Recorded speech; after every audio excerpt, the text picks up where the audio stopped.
Well, hey there, Mama, and welcome back to the Mom's Overcoming Overwhelm podcast. Today, if you are in the United States, you might be celebrating Thanksgiving. Just wanted to take a moment to say how thankful I am for all of you. This has been such a joy over the past 3+ years to be able to put out this podcast, and I am sincerely grateful to everyone who listens. Today, I have a bonus episode with my friend Michelle Byrd from The Busy Vibrant Mom. This is our Coffee and Tea with M&E, episode 8, and we're talking all about holiday planning. So, what kind of experiences we want to have with our kids, gift giving ideas, uh, holiday traditions, and all of those things. So, I hope that you really enjoy this episode, and I will be back with our regularly scheduled episode next Thursday. And again, for those of you who celebrate, happy Thanksgiving. Hey, friends. We are back with Emily today, and we're hanging out, just talking all things holiday, all things Christmas and Thanksgiving, and all the things that come up. Emily, how are you? I'm doing okay. I'm wearing this shirt that my friend made me. I'll stand up. I know the listeners can't see it, but it says, "Make room for what matters most." So that is my mantra, especially as we're going into the holiday season. I'm like, okay, we're focusing on what matters most. We're not getting distracted with every possible thing we could do, but we're going to just prioritize and streamline and hopefully relax somewhere within it all. I don't know. Right. I feel like that's the hardest part. We were talking a little bit before we hit record, but it feels like you're already behind the 8 ball. This will come out probably during the week of Thanksgiving. And so we're just getting into Thanksgiving, and I feel like we're already being run over by Christmas. Or you feel behind because you haven't done your Christmas cards or your shopping or your decorating. Like you just feel all these things kind of coming at you, and you haven't even taken a minute to like enjoy Thanksgiving or enjoy the fall season. Yeah, I'm kind of wondering where it's all going to stop with getting earlier and earlier with the stores. Earlier and earlier. Yeah, like, are they going to just start doing Christmas decorations in September? Like, we're just going to forget about the other holidays? I don't know. But yeah, I feel like that is sort of what's going on in the back of my mind. It's like subconscious because you go to like a Costco or you go to Kohl's or like Target or any of these places and all the Christmas decorations are out. And then it's like pretty much telling you are behind. You are behind. So yeah, I'm trying to ignore that and really do some things that are good to do in advance, not many things, but really like, okay, let's focus on Thanksgiving. My dad has his birthday right around Thanksgiving. He's turning 80. It's like a big, milestone. So celebrating dad, enjoying Thanksgiving, and not like, I don't know, not focusing on, oh my gosh, like there's so much. I try every year not to get caught up in it, but it's hard because it's all around us, Yeah. It's like an avalanche of to-dos. And you see it every time you either are in the store or you're online looking for something. Even if you look at Amazon to buy, toothpaste or whatever, you still get bombarded with, it's going to be Black Friday and we have all these sales and deals. And so then you're starting to think about presents and what you should get people. So I think there's just a lot that comes at us at this time, and we're sifting through a lot. Plus, we just feel overwhelmed with all the to-dos that are coming. I think the best thing that I found that's really helpful is to know when I'm going to do these things. And then I don't get as frustrated or overwhelmed with thinking I have to do all these things at the same time all right now. So Yeah. like I haven't really done a Christmas card, I have to say. I've done New Year's cards. And so usually order my Christmas cards like at some point in December. But I don't ever have time to really put them together until maybe the last 2 weeks of December when we're on vacation. So I order them as New Year's cards. And then whenever they get delivered in January, they're New Year's. Like you keep like a low bar. Yeah, I might start doing that. I have a lot of friends that have shifted to that. And I'm like, yeah, I really like that. One less thing you can take One off last that you're thing. like, I don't have to get these cards out by December 25th or with all the other stuff. Or you do them early before Thanksgiving and be like, okay, I already ordered them. They're coming. The other thing I like doing with them is oftentimes there's a deal. And so if you order yours early enough or within their window that they have a coupon, I often make sure that I also add that they're going to address all the envelopes. And so with the money that I'm saving because I'm buying it with a coupon, then I'm like, okay, I justify like I can order it with them doing all the envelopes, and then that saves a whole lot of time. I didn't even know that was a thing. I think that's great. Yeah. One thing that I do pretty much, I don't do like a ton of online shopping, I guess, that's not Amazon, but there's this Chrome extension, which I might have mentioned, but it's called Coopert. It's Yeah, like coupon, but it's Coopert. And so anytime you go to a website, it actually, when you go to the checkout, it will go through every possible coupon that anyone has ever tried and see like automatically. So you don't have to go to like Retail Me Not or like these different places and like try each one. It tries them all for you. And then it tells you like this is the one that's going to save you the most money. So I do that with Christmas cards every year, kind of regardless of whether I get an email about it or not. Because normally they're just having different sales, but I will look for that addressing it for you thing because that I feel like is the most time consuming part. It's making sure the list is updated based upon, yes, people moving. But then, like, I right. asked my husband, I'm like, do you still want me to send cards to these people?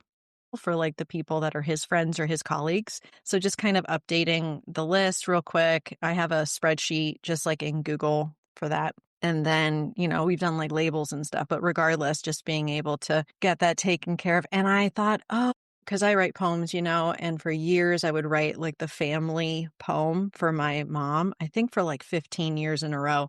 It was for the Christmas card and it was like, what's going on with the family? But it was a poem. But then for my own, I just do the picture. I don't even write like, Andrew's in fourth grade and Sean's in second grade and they like soccer, I I'm just just put like, their ages because that's people smart.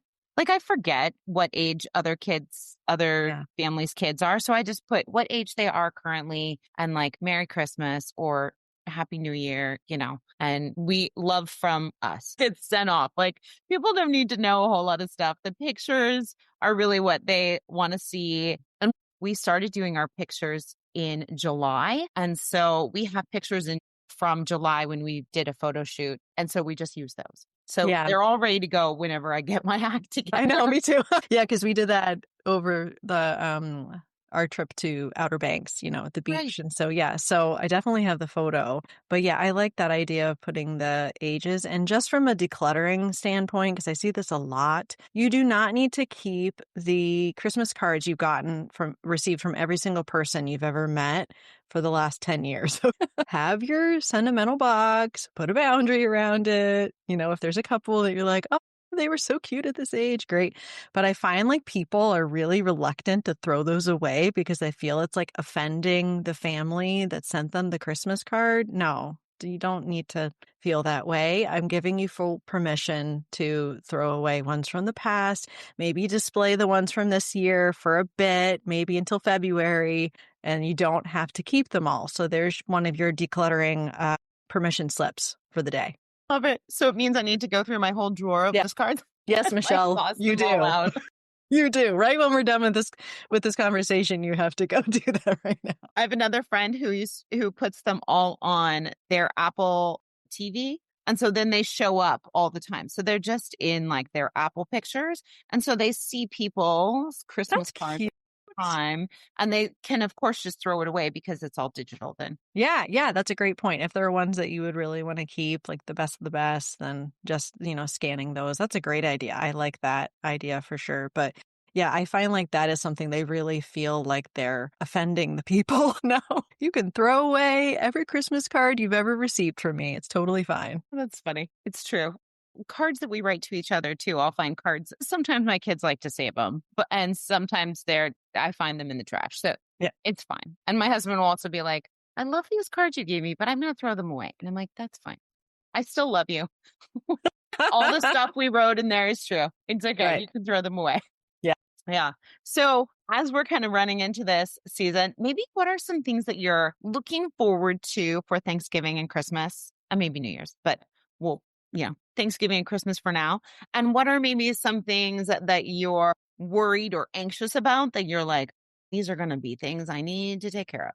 Well, we're in kind of an interesting season because my husband is retiring from the military and his last day is December 31st and he's job searching right now. So, right now, the job situation in Washington, D.C. is not super great. So, I'm trying to have this kind of open handed surrender of like, okay, well, I don't know where we're going to be, and that's okay. So, still, like the being present in this time is really important to me because, well, this is going to make me a little teary eyed, but I don't know if this is the last like Christmas we would spend in this house. I don't know. It's hard to say, but just really, again, looking at, okay, what are the things that are important to me? What are important to my family members? But actually having the conversation with my husband and with my kids about like things we've done in the past. Do we still want to do them?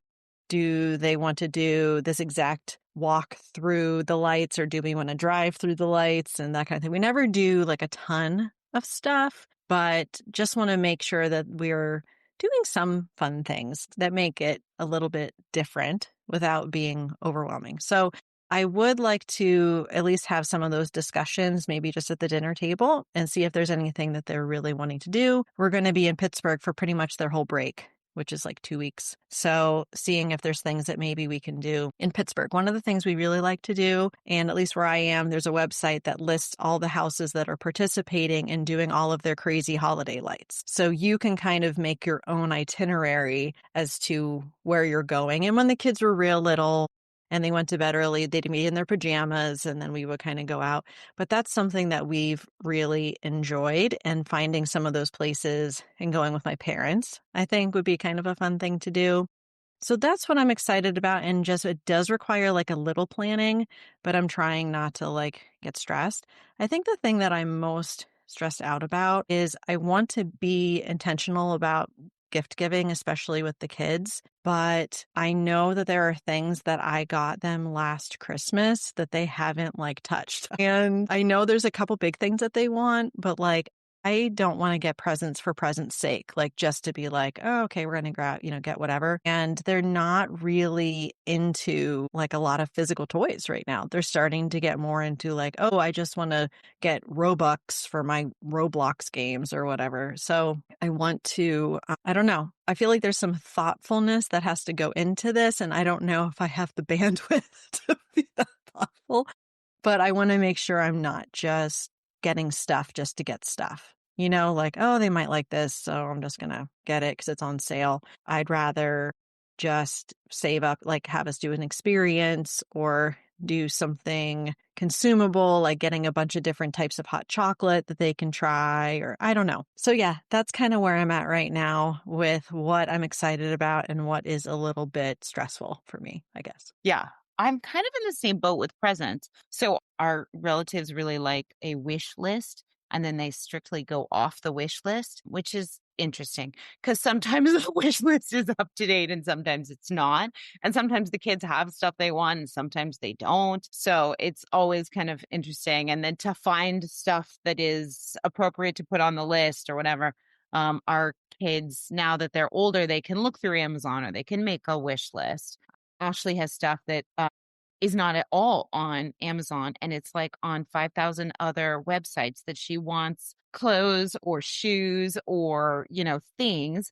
The boys have nothing they want. They only would like food. And so all of their wish list is like snacks. It's like it's like chips, it's candy, like I'm like, "Oh my gosh, is there anything you would like that is a thing?" Or they just want I'm like, "We could go to Safeway." Like, I don't know. So the idea of like an intentional gift that they would like, as you said, a lot of now what they're consuming is digital. And so they're playing on their computer or they're playing outside or they're playing sports, but they don't play with their Legos as much. And there's certain other toys that they like don't really play with as much. So that's Yeah, always a little tricky. the snacks thing is pretty hilarious. I mean, it's so it's so spot on. And I will say that doesn't bug me too much. I'd be like, "Oh, you just want something consumable that isn't going to just clutter up my house?" Like, sure, that's fine with me. But The grandparents definitely won't go for that. If I have an Amazon wish list, that is snacks. Like they're not going for that. But there are, and one thing that we have done, like last year, we had one big item that was from me and Pat, and that was it. It was the foosball table. Yeah. And then we don't really do a lot of Santa gifts because I don't want the focus to be on that. Like we never have wanted the focus to be on it. We're not anti-Santa necessarily. We're just not focusing on Santa or thinking like Santa is always the one that brings the amazing gifts. So typically we'll just tell our parents and, aunts, their aunts and uncles and stuff like, this is the stuff on the list. I don't care who picks what and who gets the quote unquote fun things, but I don't know how to put this. It wouldn't bother me at all if we, meaning Pat and I, didn't actually get them gifts because they get so much. And I think that's it. And they're not keeping score. They're just like going crazy under the tree. They don't care who it's from. They're not like keeping tabs like, Mom, I noticed you didn't get us anything. And they don't care. And so I haven't really talked through it with Pat. Usually I'm the one that doesn't really want to buy a lot of stuff. And the Pat's like, I think we need to get a couple more things. Well, that's fine. You can figure out what those are because I don't like thinking about stuff that's going to clutter their rooms and clutter our house. And I obviously have a very strong opinion with that. But I will say that my parents and my in-laws a little bit, but they're more open to some of these experience type things. And so, we might do like a pass for a trampoline park or I don't know. We're not really zoo people. Yeah, we're not really zoo people. I don't know. They've never, I think they went to the zoo like twice, like 2 or 3 times, and they're never like, oh my gosh, Mom, can we go back to the zoo? I don't know why. They're just not really into it. But they love themselves a trampoline park, tell you that much. So, yeah, I think that that's kind of the approach that we'll take with gifts. And I don't know. I mean, there's things they want, like a PlayStation 5, which we are not getting them. And I am totally okay with them being disappointed if they thought they were going to get it. Because I'm like, we don't need more tech stuff. It's okay. Yeah. They're funny. They're funny. I know we've done some fun experiences. We have the San Diego Zoo because my mom lives in San Diego. So that zoo is quite amazing and huge and very expensive. But buying a yearly pass to it is pretty much 2 times that you've gone to it. And if you're a San Diego resident, then you can buy it for cheaper. And so she'll buy all the passes and it's great. It's a huge savings. And then when we go visit, we always have something fun to do. It's like 10 times as big as the DC Zoo. We've been to the DC Zoo and the kids are like, because like they're used to the ginormous one that's in San Diego. So that is something fun we do. What else have we done for experiences? Also, magazine subscriptions have been a good one. My daughter really likes Brio. It's by Focus on the Family, and it's amazing. I wish they had one for boys, but she loves it. My mom gets the subscription for a year, and then they'll come and it's like a year-long gift because every time it comes in the mail, it's something special for her. She pores over it and reads it, and she saves them all because they all have great articles and craft stuff. And then they also have just really good Christian values that they're speaking into her, different wisdom and stuff like that we would say, but it's just another voice of wisdom. And so I just love being able to be like, yes, read this. It's great. And so that's another one we love. Yeah. One of my kind of minimalist mom friends, I don't know if you know her name is Christine Jaspers. She and her family live in a 1-bedroom apartment in New York City. Oh, So I wow. don't know how many square feet, but she has 2 kids. And so she recently put together a consumable gift guide, which we can always link if you want to. But one of the things when I talked to her that I thought was really cool, she said, yeah, if you do like an experience gift to sort of link like a physical thing maybe to go with it. So for example, they like going ice skating. And so she got her son like ice skates so that they could go ice skating together. Or for the zoo example, maybe you get, if they're younger kids, like a pair of binoculars or something. So you can like look at the animals close up. So you're giving like the physical gift to go along with the experience. So you're not just giving them a piece of paper that says like, we have zoo membership for a year.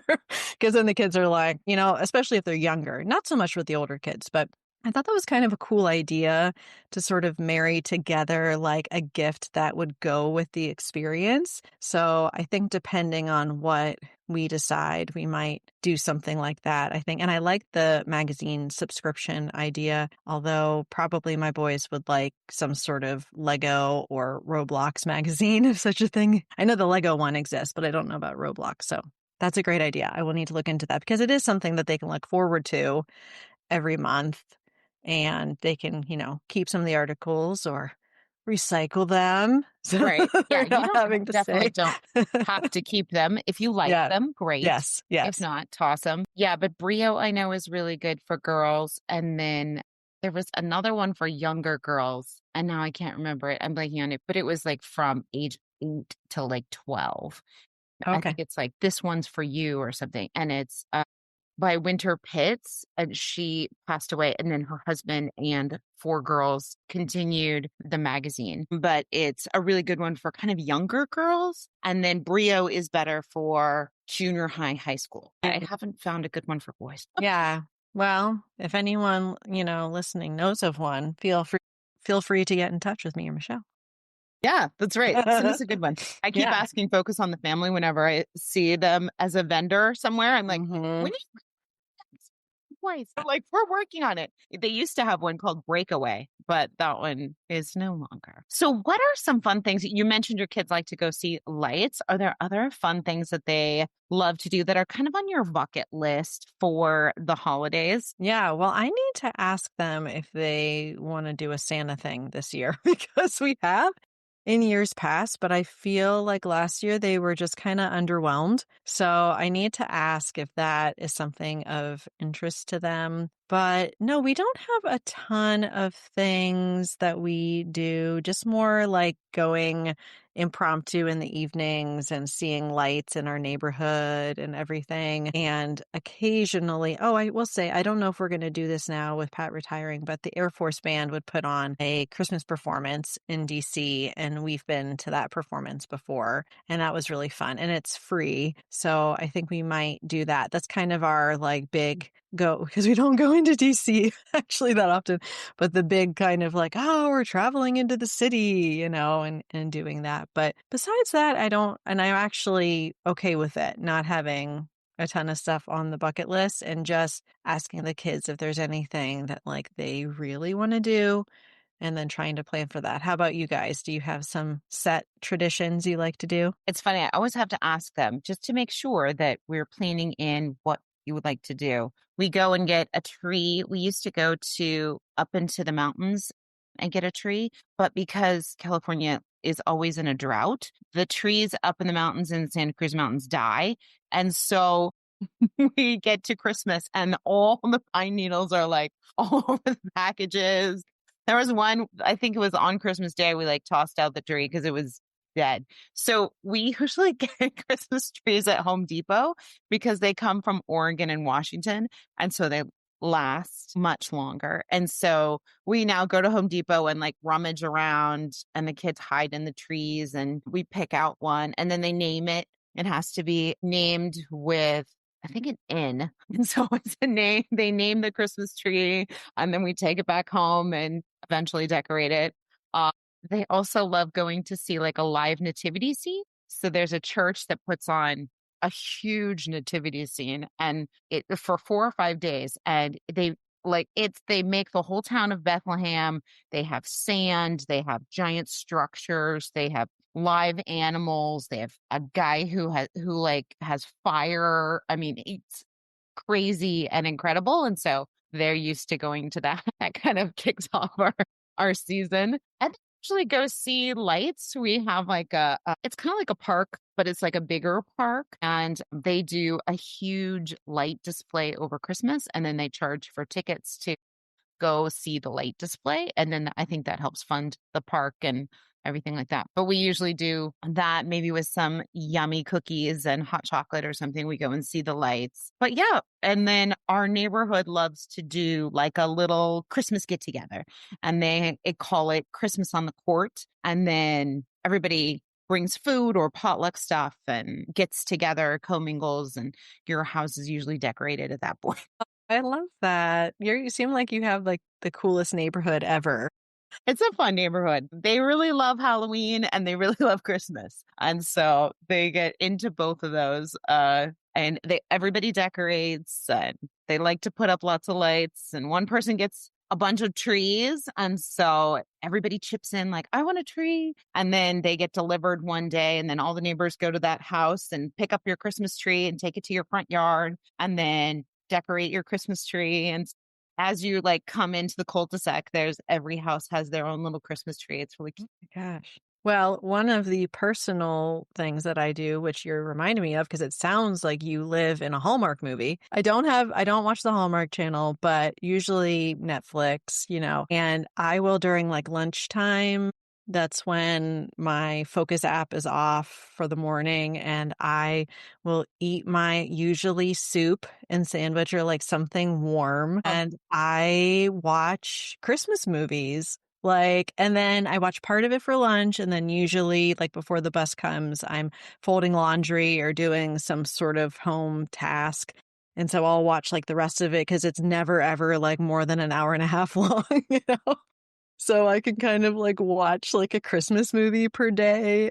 And it just makes me happy, especially, with like the kind of holiday stress and stuff. It's just kind of like a fun, frivolous little thing and then I have to remember which ones I've watched in previous years because they all have like the same plot line and they all have like the same name. And I'm like, wait, did I watch like the Christmas mystery or did I watch the mistletoe Christmas caper or like I'm making up these names, but they probably Right. exist. But yeah, that's something I just like to do personally that kind of gets me in the spirit. I couldn't pay Pat to watch any of them with me. He would refuse. 0% chance he would ever sit down to watch like one of the cheesy Christmas movies a la Hallmark Channel. Like, no, that's not happening. So it's just something I do for myself and I'm perfectly happy with it. It's too funny. There's a group called the Holderness Family, and Yeah.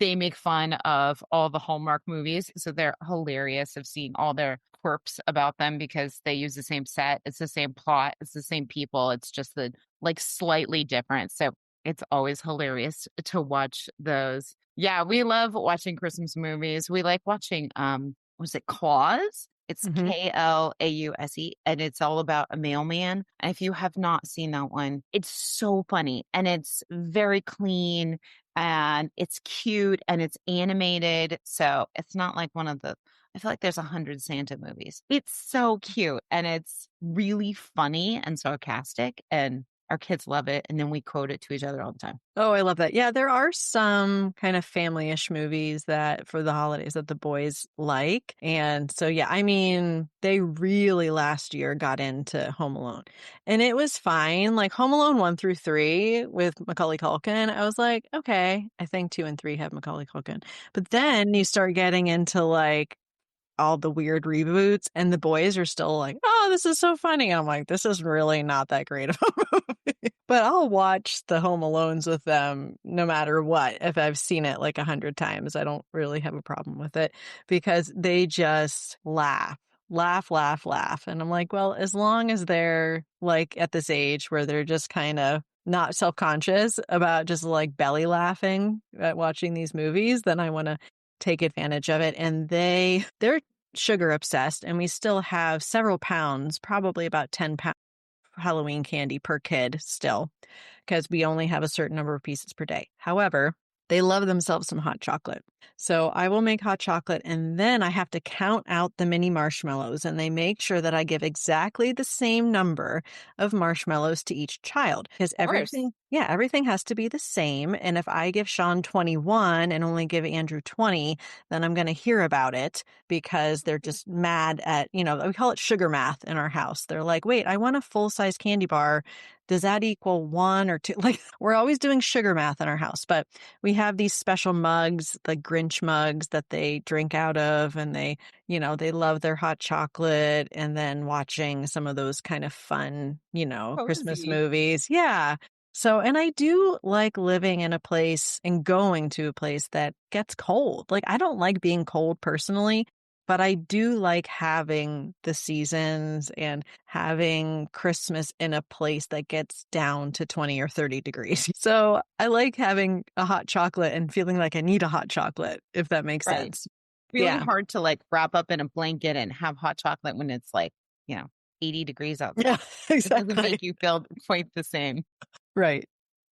Yeah, our kids love candy and all the things. What we do with Halloween candy is the kids save it, and then we make gingerbread houses. And we just buy the kits from Costco. They're ready made. You can just buy them from Costco.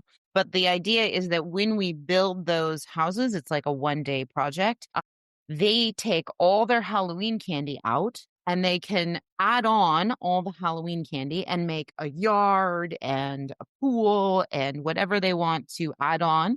But they use up all their Halloween candy and then the gingerbread houses just sit out and sometimes they eat parts of them, sometimes they don't. But I have to say, they're so gross. I don't want to touch them. So after they have their big feast and build the houses, it's not a problem to be like, oh, I wish I had some candy because it looks awful. And, everybody's touched all the pieces that have gone on there. So it's great. It's a great way to get rid of the candy. They have a great time. And then in the New Year's, like when we have like the break, there'll be a day where we're like, okay, we'll take these outside and you can just feast as much as you want and then throw them away. And they Wow. break them apart and they make a mess. And so they just sit outside and eat it and then go play sports. I am trying to imagine that happening in our house, and I'm scared. When I took Sean for Halloween, because we haven't talked since before Halloween, we were out for 3 hours, and I had a backpack, and he had a bag, and he would keep dumping the candy into my backpack, and the backpack literally weighed 14 pounds. So probably now it's like 12 because he has been eating a little bit. I'm trying to think about 12 pounds of candy being unwrapped and put with a gingerbread house. Now, here's the thing that's different with my kids. They would eat it. It wouldn't matter how gross it was. It wouldn't matter how many days it was sitting out. They would want to eat every last bite, even if they were breaking their teeth on it, because they cannot stand the thought of wasting a morsel of candy. So I don't know if that would work well in my house.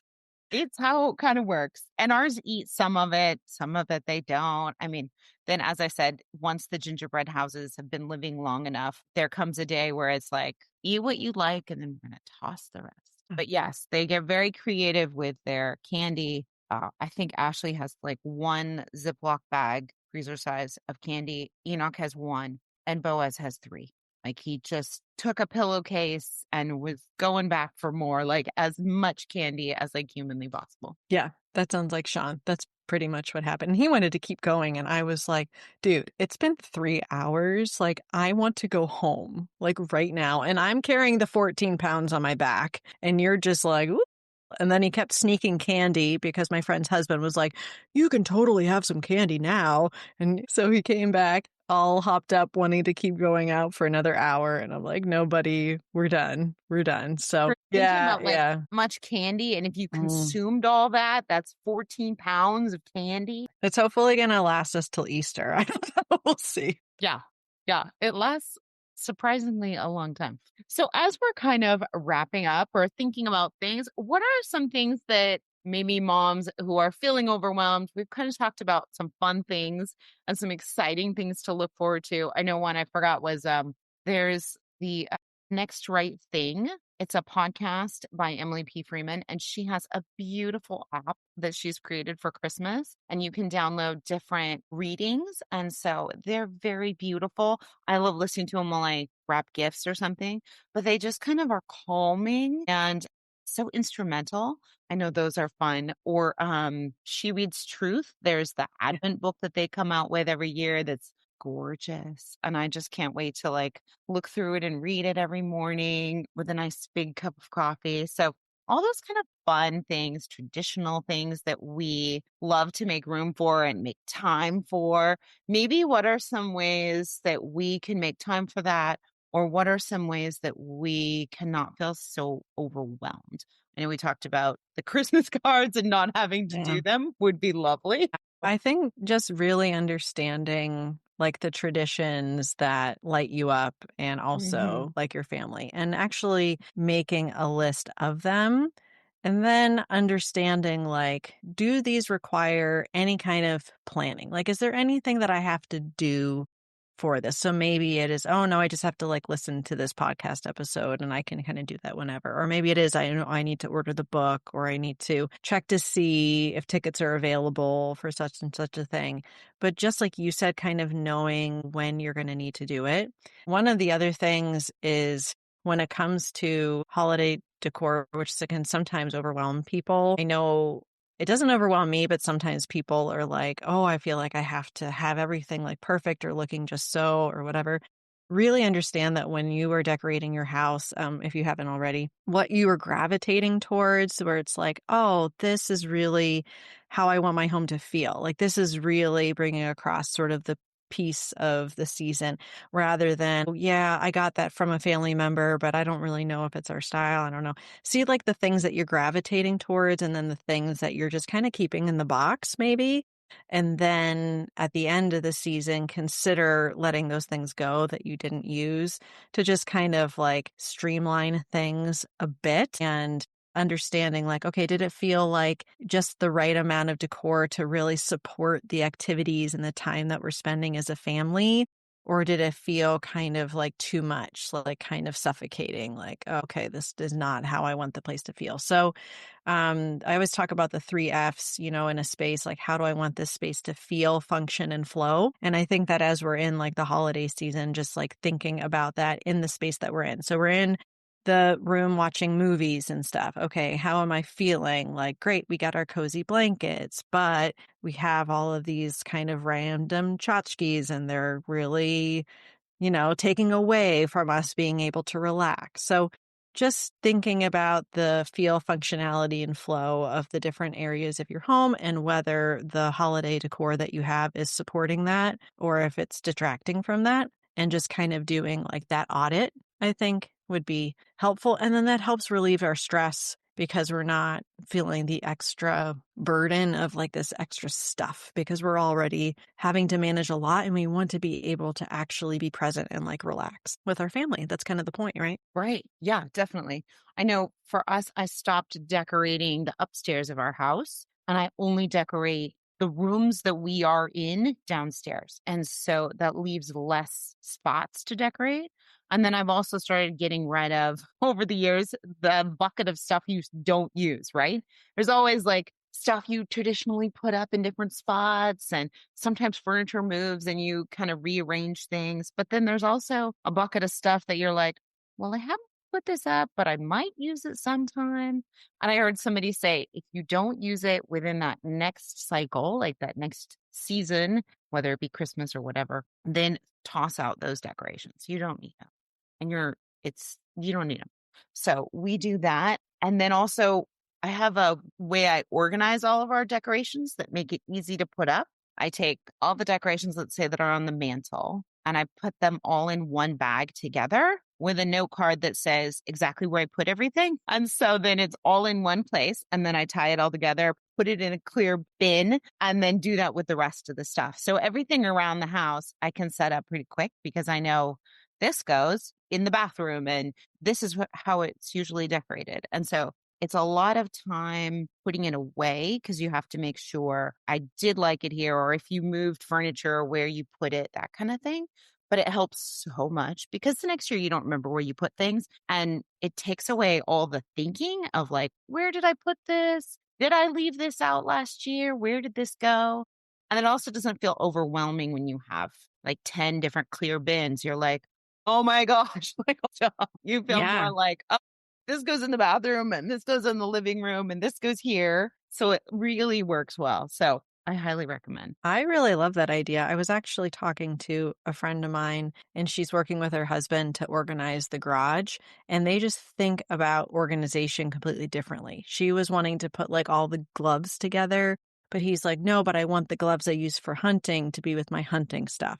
So, for example, when you're talking about like organizing it differently, it's like not that all the garland goes together, but you're doing it by space in your home. And so it may just require you to like think about the organizing just slightly differently than you might otherwise. But I love that. And then that way, when you label it, it can say like Christmas decor mantle instead of having like 10 of them that say Christmas decor. And then you're like, I don't know where any of this goes. So I really love that idea of kind of doing things by the space that they go. We have most of the stuff on the main floor, one or two little things in the basement, really not much, but we have a pretty, I guess, small space. But yeah, it's pretty easy for us. But I can see when people have multiple floors, multiple rooms. I know a friend of mine, she has, I don't know, like 6 different Christmas trees with 6 different Oh my God. themes. Yeah, and she's really into Disney. So there's like the princess one and the Mickey Mouse one and like all these ones. That is not for me. But if you're like that, you want to make sure you can find everything easily because then that's not the stress that we want. We want, I don't know about you guys, but we'll like put Christmas music on as we're decorating the tree and that kind of thing. So you don't want to be like feeling super stressed out because you can't find certain things when you actually put the time aside to decorate. So I absolutely love that idea. Yeah, as I said, it's a lot when you put it away. You have to plan out extra time to make sure that you're organizing everything when you put it away, especially the first time when you are writing out a note card of where things go and finding a plastic bag to put it in and that kind of thing. But it helps so much. You'll thank your future self because then when you get it out in December or November, whenever you decide to get it out, you'll be like, oh, okay, this goes here. And it takes like half the time at least. Think I put up all of our Christmas stuff within like a couple hours, maybe 3 hours. Yeah. Oh, I love that. And then also just kind of making sure you recruit help. A lot of times we think like, oh, well, yeah, we'll do the tree together, but then everything else, like I have to put everything up. So just kind of recruiting help, even if, and maybe like lowering the bar of perfectionism so that your kids can help put things up. And maybe it's not exactly how you would have done it, but they're helping to decorate and they're involved in it. And then if you want to go and like subtly sort of move things after they do it, Right. you can. But just involving them instead of having that like, oh, I have to decorate the whole house and, putting it on yourself when really you could ask for help, but it just might be not exactly what you wanted, but looking at the spirit of why we're doing it, which is to Right. connect with our families and that kind of thing. And having a note card would make it easy too, because you Yeah. could be like, here's the nativity scene and it goes here. Look at the note card and just put it out. Here's the stuff. Put it out like this. Because you Yes. pretty much the instructions are right there. Yeah. Don't put the sheep in the manger. My kids started hiding the sheep from the nativity scene. So every day they'd hide the sheep somewhere. And then every day I had to find where the sheep was. Oh my gosh. That's like a messed up elf on the shelf. They would, yeah, every day I'd be like, "Where's the sheep?" He'd be, all over the kitchen somewhere. My He gosh. find him. Yeah. And sometimes it'd go days until I found the sheep. Yeah, they thought that was the best. So Oh, they'll probably wow. do that again this year of hiding the Hmm. sheep. These little, things they just pop up. Yeah. So fun. Well, so much to look forward to for Christmas. And don't feel overwhelmed. As we said, work on your decorating. Make sure you toss out the things you're not using. Don't have to decorate the whole space, maybe just places where people are. Um, yeah, and have your kids do it too. And don't worry about perfection and don't worry about putting a ton of stuff up. If you put some stuff up and you feel it's great, go with that, right? You don't need everything. Yeah. It's kind of experimenting with less and seeing how you feel. And a lot of times you're like, oh, this feels really nice. Like just you're kind of having more breathing space. Like my friend Amy always says, having open space gives the eyes a place to rest. And I like that. Like you don't have to have every single square inch of your home covered with, your Santa collection or whatever. Like maybe you just put out some of the favorites and see how it feels. Just experimenting with less, knowing that the box is there. If you really wanted to put out more, if it feels weird, then go ahead. But that I think is great because it has that spirit of just sort of like curiosity, like, I wonder how it would feel if we just didn't put out all the decorations this year. And maybe not only will it be less to put away, but maybe it will kind of make the home feel a little more peaceful having less. Yeah. Just depends. And as you said, the box is there. Maybe you experiment with putting a couple things, up, and maybe you don't use all of them. And then you figure out, these candles I never really use, and you can give them away. Well, thanks so much for hanging out and talking. And we both hope that you have a wonderful Thanksgiving and Christmas and all the things. Yeah, thanks so much. I always love chatting with you. So fun.